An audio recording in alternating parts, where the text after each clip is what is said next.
And shifting focus to Ukraine now, after a deadly Russian attack on Kyiv which killed 12 people, Ukraine is showing signs of conceding territory.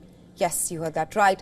The mayor of Kyiv, Vitali Klitschko, told BBC that Ukraine may have to give up land as a part of a peace deal with Russia.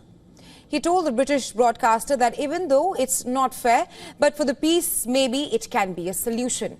He also said that the Ukrainian people would never accept Russian occupation. Remember last night, massive Russian drone attack on Ukraine's capital city claimed the lives of 12 people and injured more than 100 others.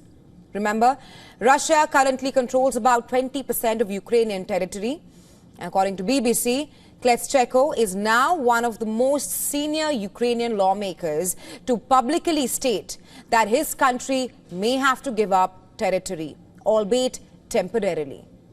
Just last night, we told you about the war of words between Ukrainian President Volodymyr Zelensky and US President Donald Trump over peace efforts. Trump has now accused Zelensky of harming peace efforts. And Zelensky has expressed concern about Washington's U-turn on Crimea. In an interview published with Time magazine, Trump said that Crimea will stay with Russia, but in 2018, during his first term, Washington had rejected the 2014 Russian annexation of Crimea. But now, with the battlefield heating up, Kyiv has come under pressure to make some sort of a concession for peace, even if that involves conceding territory to Russia. On Friday, another development put a wrench in the works. A senior Russian military officer was killed in a car explosion on Friday in Balashikha, that's just east of Moscow. Russia's investigative committee identified the officer as Major General Yaroslav Moslaik, who served as the deputy head of the main operations directorate of the General Staff of the Russian Armed Forces.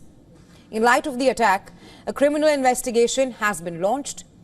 The investigative committee has said that the explosion was caused by a homemade explosive device filled with destructive elements. However, the statement did not disclose any information about potential suspects in the case.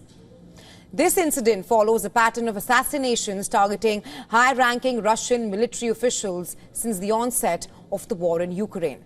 In the past, Moscow has attributed these attacks to Kyiv. As reported by Russian media outlet Baza, the explosive was remotely detonated from a parked car as the Russian official who lived nearby walked past. And video footage published by Izvestia shows the moment of the explosion, which sent debris flying and ignited the vehicle. Another newspaper, Komrinsan, reported that a second individual also lost their life in the blast. Moskalik is a prominent figure in Russian military diplomacy. He has participated in some big negotiations concerning the war in Ukraine. Notably, he represented the Russian Army's General Staff during the Normandy format discussions that were aimed at following the Minsk agreements, which sought to put an end to the war between Ukraine and Russia since 2014. Kyiv has not yet commented on this incident. And as far as diplomacy is concerned, US President Donald Trump's envoy, Steve Witkoff, has met with the Russian President Vladimir Putin in Moscow today. And Trump has described that meeting as a key moment in diplomacy to end the war. Remember, Witkoff has emerged as Washington's key interlocutor with Putin. As Trump pushes for a deal to end the war, video published by the Kremlin showed Witkoff and Putin shaking hands and also exchanging pleasantries before sitting down on opposite sides of a white oval table.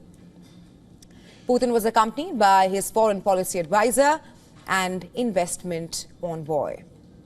Now, Witkoff's latest visit to Moscow also comes a day after Trump criticized the Russian missile and drone attack on Kyiv. He posted on social media saying, and I quote him here, "Vladimir, stop." But Trump also said there had been major progress as far as peace talks are concerned. As Trump said, The next few days are going to be very important. The US president has also expressed optimism. How soon will that translate into ending the war? That remains to be seen.